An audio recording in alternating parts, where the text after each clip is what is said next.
Hello and welcome to Pushing Back, Ukraine Daily Brief.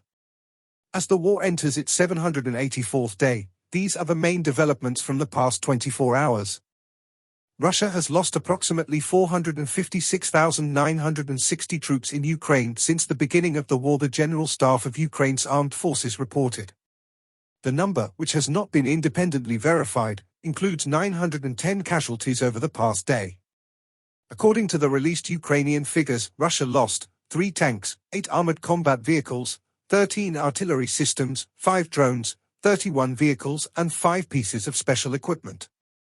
Denmark announced the 17th military aid package for Ukraine, valued at approximately $313 million. The new military aid package focuses on increased defense industry cooperation between Ukraine and Denmark. Denmark allocates 200 million kroner for investments in the Ukrainian defense industry. In addition, funds have been set aside for maritime capabilities, drones, and the production of missile components. The update from the General Staff of the Armed Forces of Ukraine. There were 71 combat engagements.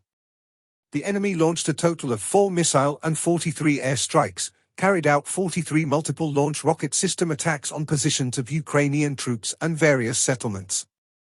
The Ukrainian Air Force launched air strikes on 8 concentration of troops of the occupiers.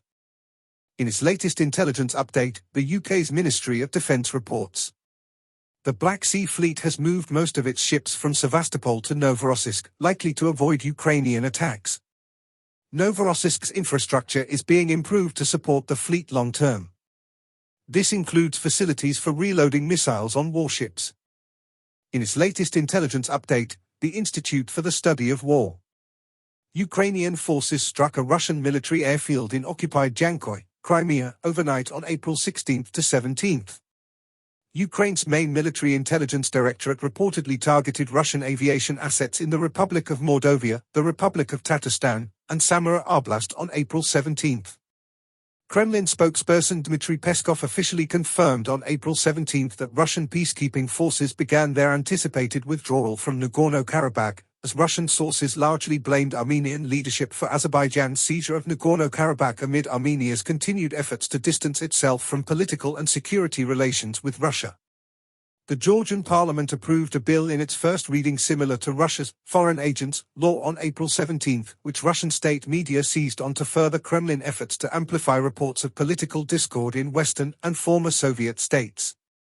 U.S. President Joe Biden warned that Russia and its partners pose an increasing threat to NATO and stressed that U.S. security assistance to Ukraine can address the Russian threat.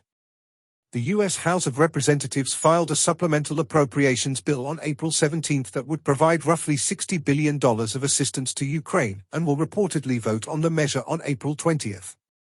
The Kremlin-controlled Russian Orthodox Church is preparing a special training course for ROC clergy deployed to combat zones in Ukraine.